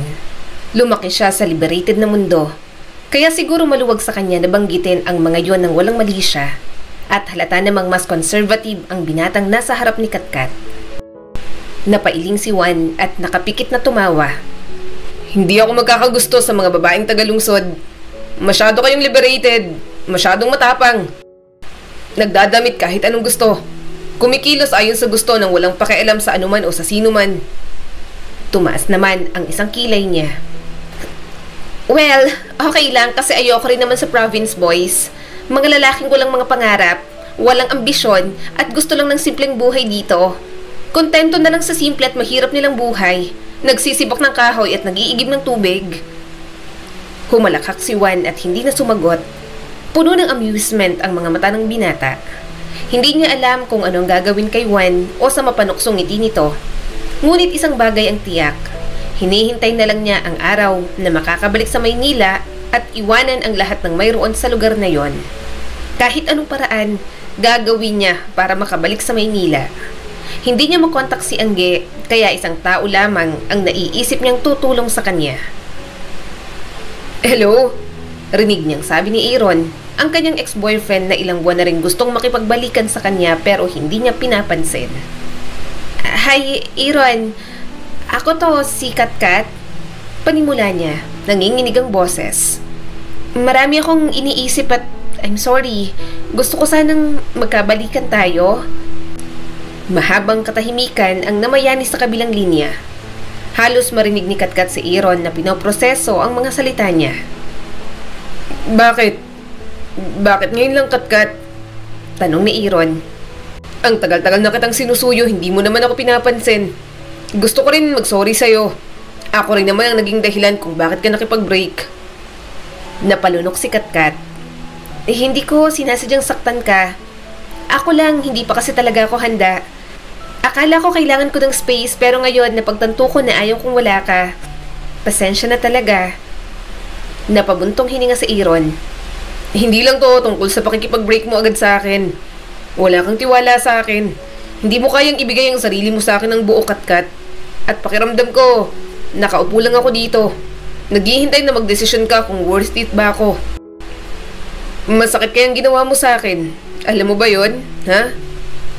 Wala siyang maramdaman sa mga kadramahan ni Aaron. Ayaw niya naman talaga na makipagbalikan, pero desperado na rin talaga siya. Takot siya sa mga pangako ni Aaron. Parang sinasabi pa lang nito, alam niya na agad na hindi matutupad. Pero wala na siyang choice. Kailangang magtiwala ni Katkat at sumugal para lang makabalik sa Maynila. I'm sorry, Aaron. Mahinang sabi ni Katkat. Hindi ko sinasadya na maging ganito. Gusto naman talaga kitang pagkatiwalaan. Marami lang akong takot at iniisip. Lumambot ang boses ni Aaron, ngunit may bahid ng panggigil trip. Ayokong maramdaman na ako lang ang sumusubok dito, Katkat. Alam mo naman yun, di ba? Hindi ko magagawa to kung hindi ka kasama. Nag-alinlangan si Katkat. Gusto niyang ayusin ang mga bagay, ngunit hindi siya sigurado kung maibibigay niya ang lahat ng gusto ng binata. Naalala mo ba nung sinabi mo na gusto mo na lang akong ibahay? Okay pa ba yon? Tatanggapin mo pa rin ba ako? Sabi ni Katkat. Sa tingin ko, handa na ako ron para makasama ka, I mean. Pero sinong niloloko ni Katkat? Hindi siya handa para roon. 15 years old pa lang siya at masyado pa siyang bata para makipag-live-in. Kaso, wala naman siyang balita sa kanyang ina. Hindi rin siya pwedeng bumalik sa dati nilang bahay. Baka makuha siya ng mga pinagkakautangan ni Angge. Sandaling natigilan si Aaron. Sigurado ka ba? Hindi ka na magdadalawang isip? Mahal kita, Katkat. Lahat ng tungkol sa'yo, mahal ko. Mukha ka namang 18 years old kaya kapag nagtanong ang mga magulang ko, huwag mo nalang sabihin ang tunay mong edad. Baka mawindang sila kapag nalaman nilang minor de edad ka pa. Kung titira tayo sa iisang bahay, hindi ko mapipigilan ang sarili ko. Ibibigay mo bang sarili mo sa akin? Napabuntong hininga si Katkat. Hindi ko alam kung handa na ba ako, Aaron. Pero gusto kong subukan. Makakabalik ako sa Maynila, babalik ako sa school, at kaya kong uminom ng pills. Hindi ko hayaang mabuntis mo ako kasi nag-aaral pa tayo. Gagawin ko kung anong gusto mo, maliban sa magkaroon agad ng anak. Narinig niya ang saya sa boses ni Aaron. Hindi mo alam kung gaano ko to kagusto, Katkat. Kung may ihaharap ako kina mama at papa, gusto kong ikaw kasi alam kong ikaw ang pinakamatino sa lahat ng naging girlfriend ko. Susunduin kita. Babalik ka sa akin at aayusin natin ang lahat. Kumabog ang puso ni Katkat sa kakaibang halo ng ginhawa at pangamba. Ipinangako niya ang sarili sa isang bagay na hindi niya lubos na sigurado na gusto niya. Ngunit ang pag-iisip na bumalik sa Maynila na makatakas sa liblib na islang yon kung saan siya iniwan ng kanyang ina ang nagtutulak sa kanya na gawin ang mga bagay na yon. Pero, Aaron, nag-alinlangan si Katkat at napakagatlabi. Wala na ako sa dating bahay namin. Nasa isang isla ko ngayon, sa parteng pabundok pa. Ang nanay ko, iniwan niya ako dito. Agad na nagbago ang tono ni Aaron. Ang nanay mo? Iniwan ka na dyan? Huwag kang mag-alala, Katkat. Ako nang bahala sa lahat. Papadalhan kita ng pera para makabalik ka sa Maynila. Makakabalik na si Katkat sa Maynila. Makakatakas siya sa lugar na yon sa poder ni Lola Greta. Napatingin siya kay Lola Greta na matyagang naghihintay sa may gutter. Kahit gabi na, sinasamahan pa rin siya nito sa santulan para lang makahanap siya ng signal. Kahit isang beses, hindi niya ito narinig na magreklamo na natatagalan sa kanya. Minsan pa nga nakikita niya itong nakakatulog na lang sa gilid dahil sa kahihintay sa kanya. Inaabot na kasi siya minsan ng madaling araw. Napakagatlabi si Katkat. Wala dapat siyang pakialam kay Lola Greta. Palagi naman siya nitong pinagagalitan. Ang bumalik sa Maynila ang dapat lang na mahalaga para sa kanya. Thank you, Aaron. Mahina niyang sabi. Nang matapos ang tawag, kakaibang pinaghalong relief at pagkabalisa ang naramdaman ni Katkat. Napatingin siyang muli kay Lola Greta na napapabahing na dahil sa sobrang lamig. Ayaw niya sa matanda pero hindi niya alam kung bakit niya ito iniisip. Para bang may humahawak ng mahigpit sa kanyang puso. Babalik siya ng Maynila. Ngunit alam ng isang bahagi niya na hindi siya bumabalik kay Aaron dahil sa pag-ibig. Desperado lang talaga siyang makaalis sa bundok na yon. Magsisimula na lang siyang muli, ngunit kay Aaron ba talaga niya gustong buuin ang kanyang kinabukasan? O pinili niya lang dahil yon ang pinakamadaling paraan? Napatingin sa kanya si Lola Greta. Ano, tapos ka na ba? Kaka-cellphone mo. Hindi ka ba nagugutom? Halika na, umuwi na tayo. Napabuntong hininga siya at bumaba sa mataas na bahagi. Nang makatalon siya sa harap ni Lola Greta, nauna na siyang maglakad. Mabilis naman itong nakasunod sa kanya. Ibinalot ni Lola Greta ang balabal nito sa kanya. Ibalot mo ang katawan mo. Malamig na ang simoy ng hangin. Baka magkaroon ka ng sipon. Halika na, umuwi na tayo. Hindi na siya umimik. Medyo malayo pang lalakarin pa uwi. Masungit ang mukha ni Lola Greta pero napansin niyang hindi nito kailanman binibitiwan ang kanyang braso. Kung hawakan siya ng matanda, para siyang bata na laging maliligaw. Hindi masalita si Lola Greta pero sa mga kilos nito, nararamdaman niyang may malasakit ito sa kanya. At sa pag-uwi nila, mukhang hindi lang malasakit ang mayroon si Lola Greta para sa kanya. Ang tagal niyo pong umuwi. Nakangiting sabi ni Juan na nasa kanila pala. Napatingin si Katkat sa isang bilog na cake at isang maliit na bilao ng pansit sa lamesa. Lumapit si Lola Greta sa lababo at naghugas ng kamay. Ano pang ginagawa mo dyan? Maghugas ka na ng kamay para makakain ka na. Saad ni Lola Greta sa kanya. Ginabi na si Juan, dapat kanina pang tanghali yan. Ako ang nagpabili sa kanya sa bayan. Napakamot naman si Juan sa batok. Pasensya na po, Lola Greta. Huling biyahe po ng ferry ang naabutan ko.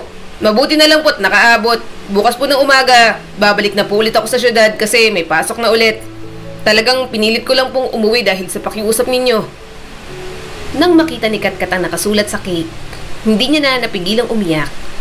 Gulat na gulat naman si Lola Greta habang natatawa naman si Juan. Hindi niya matandaan kung kailan siya nagkaroon ng cake. Simpleng pansit at cake lang yon, pero sobrang espesyal na para sa kanya. Talagang nasurpresa ang dalaga.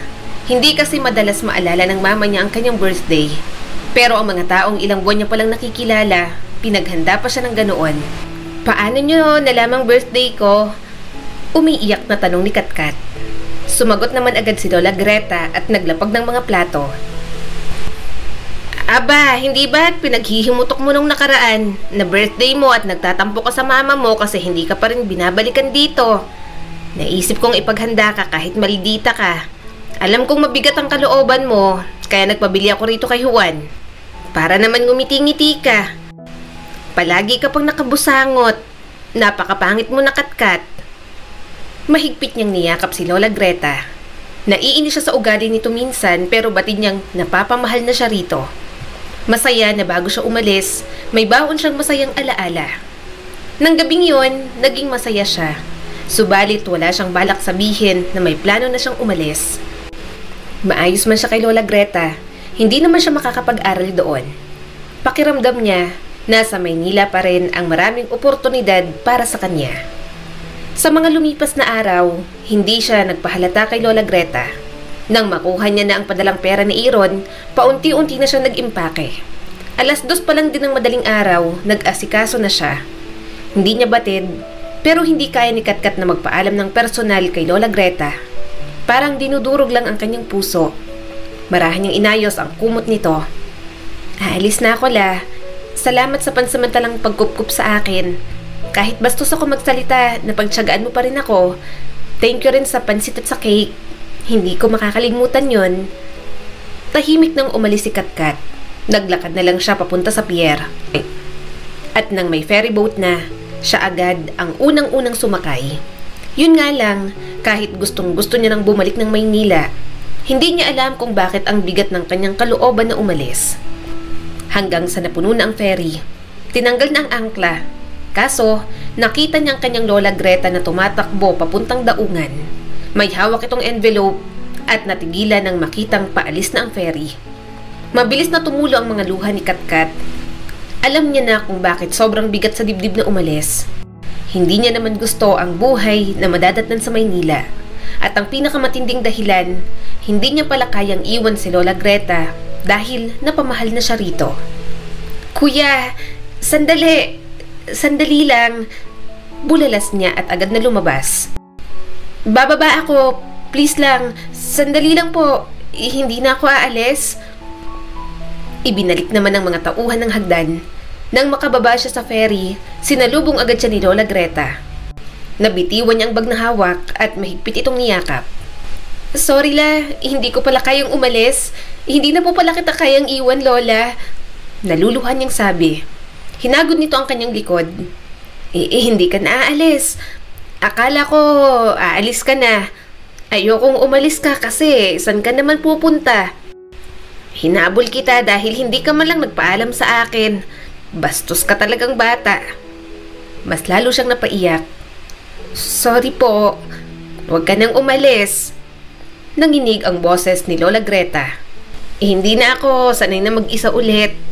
Pero kung gusto mo talagang bumalik ng Maynila, hindi naman kita pipigilan. Hinabol kita dahil gusto kong ihabol to sa'yo, Katkat. Humiwalay siya sa yakap at tiningnan ang envelope na hawak nito. Nagulat siya nang makitang mga school requirements niya iyon. Bakit po nasa inyo ito? Gulat niyang tanong at pinunasan ang kanyang mga luha.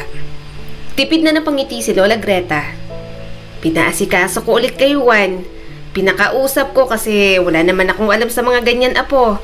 Ilang buwan ka na sa akin at alam kong gustong-gusto mong ipagpatuloy ang pag-aaral mo. May high school naman dyan sa bayan. Malayo nga lang pero may masasakyan naman. Balak sana kitang pag-aralin kung gusto mo lang naman. Pero kung gusto mo talaga sa Maynila, naiintindihan ko. Muli niya itong niyakap ng mahigpit. Siguradong sigurado na si Katkat. Hindi na siya aalis. Mananatili siya kung saan siya iniwan ni Angge at hihintayin ang pagbabalik ng sariling ina. Subalit paano gagawin ni Katkat yon kung ang taong nangako sa kanya na babalikan siya, sinira na agad ang mga pangako sa kanya? Ano na bang nangyayari sa iyo, Mama? Bakit hanggang ngayon hindi mo pa rin sinasagot ang tawag ko? Mahina niyang usal habang nakatingin sa kanyang cellphone na nagre-ring lang. Hindi man lang nag-iwan ng kahit na anong uri ng mensahe si Angge sa kanya. Napabuntong hininga si Katkat at nag-dial ulit. Sa pagkakataong yon, mas idiniin niya ang cellphone sa kanyang tenga. Umaasa na baka sagutin ng kanyang ina. Hello? Isang boses na napakabata ang bumungad sa kanya. Sino to? Basag ang boses ni Katkat bago siya nagkaroon ng pagtigil pagkatapos ay isang maliit na hagik-gik bago nagsimula ulit ang bata. Ako si Benny. Sino ka? Benny? Nasaan ang mama ko? Kailangan ko siyang makausap. Hiling ni Katkat, sinusubukang pigilan ang kanyang boses. Nagkaroon ng ingay sa kabilang linya. Isang mahinang tunog bago niya narinig ang boses ng kanyang ina. Katkat? Mama! Bulalas niya rito. Paano mo ako naiiwan dito? Pagkatapos ng lahat ng ipinangako mo, pagkatapos ng lahat ng sinabi mo, ilang buwan ka nang hindi bumabalik. Hindi kita makontak. Takot na takot ako kasi akala ko wala ka na. Kailan ka babalik ulit dito? Miss na kita, ma. Kahit ganyan ka, gusto pa rin naman kitang makita. Sa kabilang dulo ng linya, nagkaroon ng mahabang katahimikan. Wala siyang ibang marinig kundi tanging paghinga lang ng kanyang ina. Paulit-ulit ang paghinto hanggang sa muling magsalita si Angge. Hindi ko gustong umalis at iwan ka dyan, Katkat. Kailangan mong maunawaan yon. Pero ako... Nanghina ang boses ni Angge na parang naghahanap ng mga salitang wala roon. Nagsimula na ako ng bagong buhay. Hindi na ako makakabalik para sa'yo. Hindi ko kaya. Parang gumuho ang mundo niya. No! Hindi mo pwedeng gawin sa akin to, ma. Nangako ka. Nangako kang babalikan mo ako. Sinabi mo sa akin na kukunin mo ako rito. Sinabi mo sa akin na magiging okay ulit. Paano mo nagawang iwan ako ng ganito? Tumulo ang luha ni Katkat. Namumuo ang kanyang galit. Masyado siyang nasaktan. Lumabo ang kanyang paningin, ngunit pinilit niyang pakinggan ang boses sa kabilang linya. I'm sorry, sabi ni Angge na nabasag ang boses. Ang hirap kasing ayusin ang gusot na ginawa ko. Mabuti na lang may nakilala ko rito at may mga anak siya. Pero hindi ko pa nasasabi sa kanyang tungkol sa'yo. Alam niya na wala akong asawa at anak. Ang nakausap mong bata, si Benny yun. I'm sorry, hindi ko sinasadyang saktan ka. Pero huwag kang mag-alala. Humahanap naman ako ng tiyempo. Napailing si Katkat. Ikaw ang mama ko. Nangako ka. Paano mo to nagawa sa akin, ma? Sorry, ulit ni Angge at nanginginig ang boses. Hahanap ako ng paraan. Mahigpit kasi ang mga biyanan ko rito. Kaya ang hirap makatsyempo ng pagsabi tungkol sa'yo. Nakatayo doon si Katkat at nakatingin sa karagatan sa harap niya. Pagkatapos ng ilang buwan na pag-aasam, unti-unting gumuho ang lahat. Hindi, ma. Kung nag-aalala ka talaga sa akin, sana matagal mo nang sinagot ang tawag ko kahit may bago kang pamilya dyan. Pero hindi mo ginawa. Kung hindi pa aksidenteng nasagot ng anak-anakan mo dyan, hindi mo pa ako kakausapin. Anak, usal ni Angge. Galit ako sa'yo, ma. Bulong ni Katkat bago niya ibinaba ang tawag. Mabilis siyang bumaba sa santulan at tumakbo. Ayaw niyang may makapansin na umiiyak siya. Umakyat na siya sa bundok at kahit na hinihingal, hindi siya tumigil. Kaso dahil sa gabi na at labis na emosyong nadarama, hindi niya napansin ang pababang bahagi sa gilid. Doon napatungtong ang kanyang mga paa at namalayan niya na lang na gumulong na siya roon. Aray! Lola Greta, tulong! Daing niya bago mawala ng malay. Nagising na lang si Katkat na nasa ospital na siya. May cast ang kanang paa at hindi maigalaw. Marami rin siyang galos at sugat na natamo sa mukha at katawan. La, ano po nangyari? Bakit ganito po ang paa ko? Natataranta niyang tanong. Tumayo agad si Lola Greta at pinakalma siya. Nasa ospital ka. Nakita kita ron kasi ang tagal mong hindi umuuwi. Nagpatulong ako sa mga kapitbahay na kunin ka. Diyos ko, pinag-alala mo ko, apo. Hindi ko pa nakakausap ang doktor. Wala akong masyadong maintindihan kaya si Lorna ang pinakausap ko. Hindi makahinga ng maayos si Katkat. Hanggang sa nalaman niyang pansamantala siyang hindi makakapaglakad. Pwede pa siyang makalakad pero therapy ang kailangan. Pero ayaw niya nang iumot pa yon. Ginamit na nga ni Lola Greta ang iniipon nitong pera para pangbayad sa pangpa-ospital niya. La, sino po yung kanina? Bakit po ako sinukatan? Tanong ni Katkat at inabot ang kanyang mga saklay. Hindi tumingin sa kanya si Lola Greta na abala sa pagsasaing. Si Emma yon. Sinukatan ka kasi nagtatahi yun ng mga uniform ng high school dito. Nagpapatahi ako ng uniform mo. Napakagatlabi si Katkat. Papasok pa po ba ako sa school, la? Kahit wag na lang po. Mas lalo lang po akong magiging pabigat sa'yo. Kumunot ang noon nito. Wala naman akong sinabing pabigat ka. Napabuntong hininga si Katkat. La, hindi ako makalakad ng maayos. Hindi na po ako makakababa takyat sa taas ng bundok ng ganito. Di, bubuhatin kita. Sabi ni Lola Greta na parang hindi ito matanda. Napasinghap si Katkat. O wag na po, matanda na po kayo, hindi na lang po ako mag-aaral. Hinampas siya ni Lola Greta ng pangkamot nito. Mag-aaral ka. Naririndi ako sa'yo, kakareklamo mo nitong nakaraan. Tapos ngayong pinapapasok kita, ayaw mo naman. Dahil sa pagpupumilit ni Lola Greta, pumasok na rin talaga siya sa school.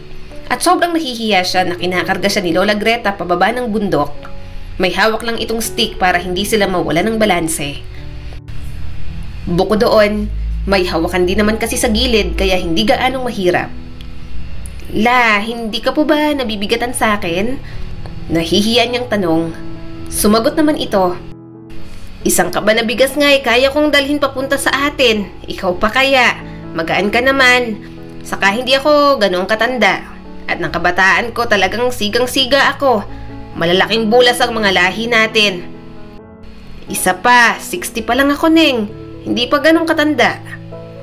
Napakakatlabi si Katkat at mas ipinalupot ang mga braso rito. Salamat po sa lahat, La. Kung hindi po ako pinabayaan ni Mama, sana hindi niyo po ito ginagawa para sa akin. Tumawa naman si Lola Greta. Mabuti na rin na pinabayaan ka ng mama mo. May kasama naman akong maldita sa bahay ko. Wala naman akong apo. Habang pababa ng bundok, parang hindi sila nahihirapan. Hindi niya man lang naririnig na dumaing si Lola Greta. Pagkatapos nilang bumaba, gumamit na lang siya ng saklay dahil patag naman ang daan. Hanggang sakay ng tricycle, talagang hinatid siya ni Lola Greta. May baon na si Katkat pero ito pa rin ang nagbabayad ng pamasahe sa driver. Habang nasa biyahe, tipid siyang napangiti. Palagi siyang sinusungitan at pinagsasabihan ni Lola Greta, pero mas ramdam niyang pagmamahal nito sa kanya. Parang kahit ano, kaya nitong ibigay para lang maging komportable siya. Ilang buwan din silang ganoon ang sistema. Palagi siyang binubuhat ng kanyang lola. Minsan, kapag umuuwi si Juan at bumibisita, ang binata ang kumakarga sa kanya. Kahit naiinis si Katkat, mas gusto niya namang si Juan na lang ang kumarga. Pero hindi naman sa lahat ng pagkakataon nandun ang binata, kaya ang lola niya pa rin ang matyaga sa paghatid sundo sa kanya. La, masakit bang likod mo? Tanong ni Katkat nang maabutan niya itong iniinda ang likod. Umiling naman ang lola niya. Hindi apo, ayos lang ako. Kapag mga ganoong sitwasyon, kahit may exam pa siya kinabukasan, talagang aabsent si Katkat. Nagkukunwari na lang siyang masama ang pakiramdam para hindi na magpumilit si Lola Greta na papasukin siya. La, bakit hindi na po kayo nag-asawa? Kahit isang beses, hindi po ba kayo nagkaroon ng nobyo noon? Tanong ni Katkat habang nakahiga sila sa banig. Gabi na at wala pa siya sa mood matulog. Kaya si Lola Greta ang tinatanong niya. Hindi agad nakasagot si Lola Greta. Sa wakas, nagsalita na rin ito. Banayad ang boses ngunit may hindi mapag-aalinlang kalungkutan. Meron akong dating kasintahan, Katkat. Pero hindi yun isang bagay para sa akin na kaya kong ibahagi sa lahat. Bakit naman po hindi? Tanong ni Katkat at bumalik ng higa kay Lola Greta. Napabuntong hininga ang matanda. Ako noon, hindi naman katulad ng mga kabataan ngayon. Maluwag na ang panahon ninyo sa mga kabataan pero sa amin hindi. Kahit sang kalumingon, kapag may nagawa kang mali, mahuhusgahan ka agad. At ang mga magulang ko, mahigpit sila, Katkat. May mga patakaran sila. Katulad mo rin ako noon, na padalos-dalos mag-isip. Bata pa lang ako. Masyado pang bata para gumawa ng sarili kong desisyon. Nararamdaman ni Katkat ang bigat sa mga salita ng kanyang lola. So, ano pong nangyari? Nalaman po ba nila na kumekerengkeng ka? Hinampas agad siya ng pangkamot ni Lola Greta. Hindi nila nalaman. Ngunit, nagbago ang mga bagay. Hindi ko alam ang gagawin. Hindi ko alam kung paano haharapin ang sitwasyon. Tinagilid ni Katkat ang kanyang ulo at sinusubukang intindihin. Ano pong ibig mong sabihin? Anong nangyari? Huminga ng malalim si Lola Greta. Nabuntis ako at ayaw niyang managot. Nawala ang kasintahan ko noon. Iniwan akong mag-isa sa takot sa maaaring mangyari. At natakot ako. Napakabata ko pa. At ang mga magulang ko, hindi ko sila kayang harapin. Hindi ko kayang harapin ang kahihiyan. Nanlaki ang mga mata ni Katkat. So, ano pong ginawa mo, Lola? Sandaling natigilan si Lola Greta pero sumagot din naman. Pinalaglag ko, Katkat. Hindi agad siya nakasagot. Nagpatuloy naman si Lola Greta. Hindi ko kaya. Ito ay isang sekretong dala-dala ko ng napakatagal. Hindi ko kayang harapin ng sino man kahit ang sarili ko. Dito ko siya inilibing noon pagkatapos kong magpalaglag. Kahit mas mahirap mamuhay dito, parusa ko na rin ito sa sarili ko sa ginawa ko sa anak ko noon. Hindi alam ni Katkat ang sasabihin. Kumikirot ang kanyang puso para sa kanyang lola, sa sakit at panghihinayang. Hindi niya lubos na naiintindihan ang lahat, ngunit isang bagay ang alam niya. Hinubog si Lola Greta ng mga maling desisyon nito sa buhay noon. Lumapit siya kay Lola Greta at mahigpit itong niyakap. Siguro kaya sila binigyan ng pagkakataong magsama sa lugar na yon para bigyan ng pagkakataong makahanap ng tahanan sa isa't isa. Gayunpaman, mukhang hindi rin naman magtatagal iyon. La, ano pa bang ginagawa nyo? Hindi nga po ako sasama kay Mama. Dito na lang po ako. Naiirita niyang sabi nang makita nitong ine-empake ang kanyang mga gamit. Anak, makakabuti rin naman sa'yo to. Sabat naman ni Angge na bumalik na sa kanya. Masama siyang tumingin kay Angge. Ayaw niyang manumbat pagkatapos ng mga sinabi nito sa kanya nang tumawag siya. Ayaw niyang sumama kay Angge, gayong may bago na naman itong pamilya. Hindi ba? Wala ka namang balak balikan ako? Bakit ka pa bumalik? Naluluhan niyang tanong. Napabuntong hininga si Angge. Para hindi ka na maging pabigat dito. Ipapatherapy natin yung mga paa mo. Sumang-ayon naman agad si Lola Greta. Tama ang mama mo. Kailangan mo yun, apo. Sige na, umalis ka na rito. Gusto mo ba akong umalis, La? Ayoko nga pong umalis. Dito na lang po ako kasama mo. Hinawakan niya ang braso ni Lola Greta. Napabuntong hininga ito at hinampas siya ng pangkamot. Mag-isip ka nga. Gusto mo bang mabulok na lang dito? At ayoko na sa'yo. Sumasakit ng likod ko sa kakakarga ko, Katkat. Pagod na ako. Tama ang mama mo. Pabigat ka lang. Lumandas ang luha ni Katkat. Sinasabi mo lang yan para umalis ako. Nagpatuloy sa pag-aayos ng mga damit niya si Lola Greta. Sige na, sumama ka na sa mama mo. Hindi ba't gustong-gusto mo naman talagang umalis dito? Isa pa, mapapagamot niyang mga paa mo. Hindi ko kayang mga therapy na yon. Kapag sumama ka sa mama mo, makakalakad ka ulit. Mahigpit niya itong iyakap. La, sumama ka na lang po. Ayaw niyang iwan mag-isa si Lola Greta. Mag-isa na lang ito sa buhay at ang daming nagawa para sa kanya. Sobrang natuto rin siya mula sa matanda at nasanay na rin naman siya sa buhay doon. Pero tinulak siya ni Lola Greta at ibinigay nito kay Angge ang kanyang mga gamit. Alam mong hindi ako sasama, hindi ako aalis dito. Sige na, umalis ka na, Katkat. Pumunta ka na kung saan ka nararapat. Wala siyang nagawa kundi ang sumama kay Angge. Katulad ng pangako nito, ipinagamot na nga siya. Pinag-aral din kaya nakapagtapos na siya ng high school. Nakisama siya sa bagong pamilya ng kanyang ina pero ramdam na ramdam niyang outcast lamang naman siya. Ramdam ni Katkat na hindi siya kabilang at ayaw niya ng pakiramdam na yon. Hindi niya gustong maramdaman iyon. Hindi kung nalasap niya ang pakiramdam kung paano alagaan at mahalin ng sobra ni Lola Greta. Pag-aaralin ka namin sa college tapos gusto mong lumayas? Hindi makapaniwalang sabi ni Angge sa kanya. Umiling siya at nagpatuloy sa pag-iempake ng gamit. Kaya ko nang pag-aralin ng sarili ko.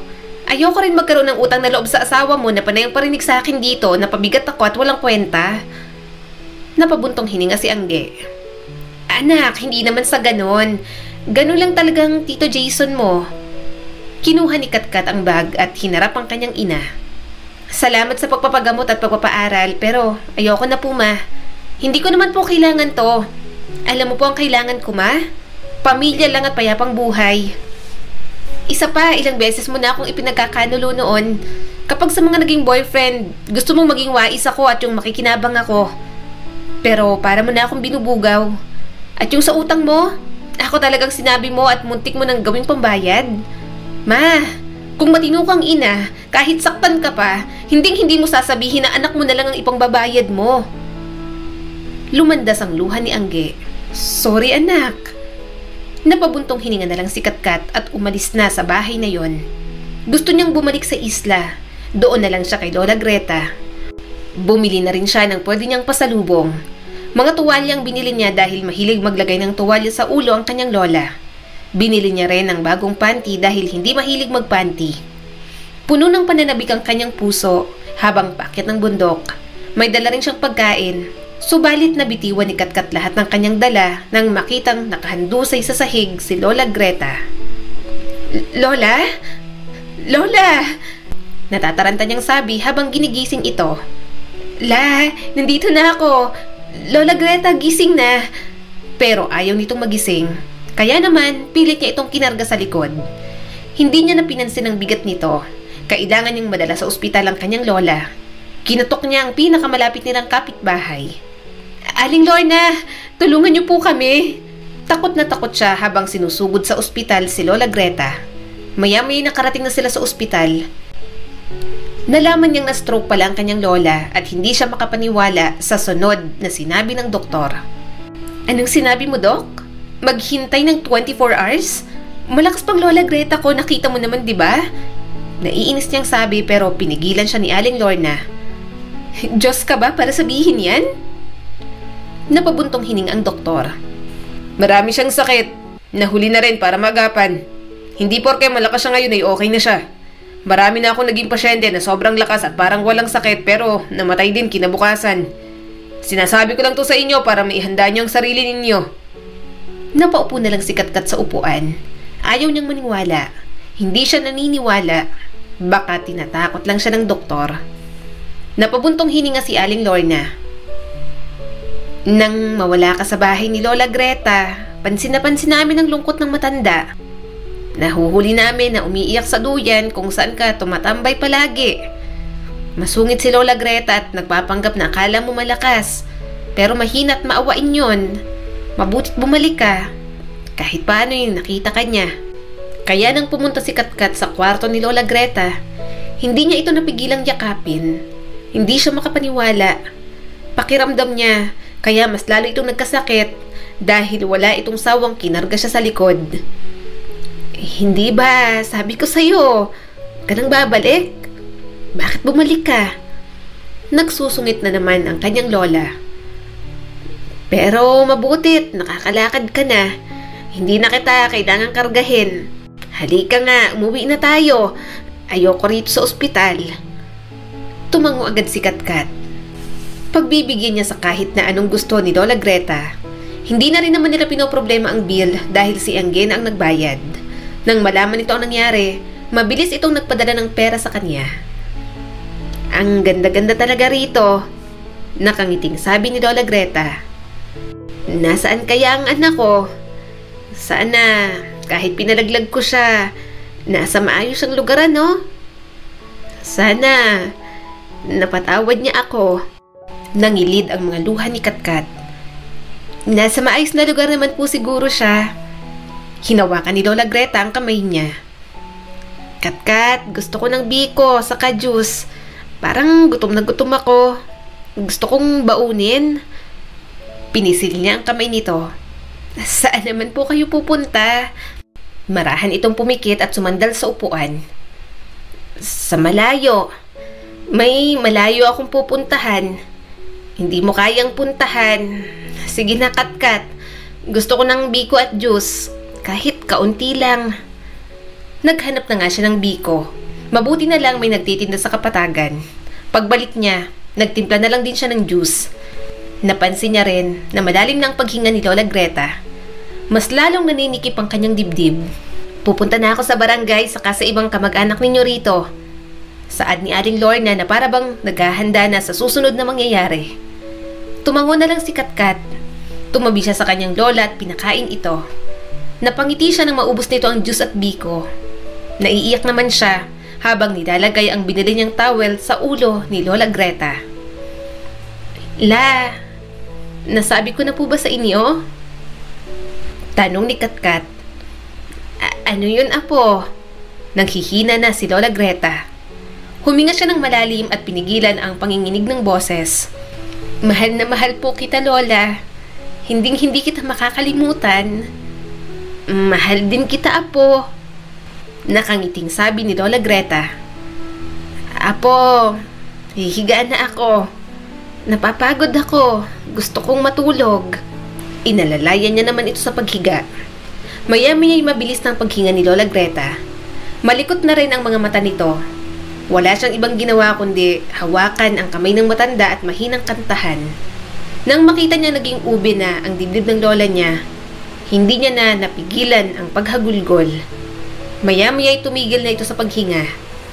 Wala na si Lola Greta. Pagkatapos ng araw na yon, binurol at nilibig na ang matanda. Nanatili muna siya ng ilang buwan sa bundok pero bumalik din sa poder ni Angge. Nag-aaral siya ng kolehiyo at nakatapos na rin. Ipapakilala na kita sa mga magulang ko. Nakangiting sabi ni Juan at hinalikan ng kanyang kamay. Pakakasalan na kita agad. Natawa naman si Katkat. Hindi pa rin inaasahan na kay Juan siya babagsak. Parang kinaiinisan niya lang ito dati pero yun at nagkamabutihan din. Alam niya rin naman kasing matinong lalaki si Juan. Pero daan muna tayo sa punto ni Lola Greta. Saad ni Katkat. Nawala man si Lola Greta, marami itong aral na ibinigay. Maraming naging pagbabago kay Katkat. At alam niyang sa sandaling panahong nakasama niya si Lola Greta, dadalhin niya pa rin sa kanyang puso magpakailanman. Ang kwentong ito ay nagpapaalala sa atin na bilang isang ina, tayo dapat ang unang guro at ang pinakamahalagang huwaran sa buhay ng ating mga anak. Kaya matuto tayong piliin ang mga ipapakita para hindi nila madala hanggang sa pagtanda. Gusto rin iparating ng kwentong ito na ang mga magulang ay tao rin at ang pagkakamali ay hindi maiiwasan. Kaya tayong mga anak na ginawa ng pagkakamali ng ating mga magulang, huwag sanang maging sobrang tigas ng ating mga puso at matuto pa ring magpatawad. Muli, eto po si Skylar Guro at sana may bago na naman kayong natutunan sa kwento natin ngayon. Maraming salamat po.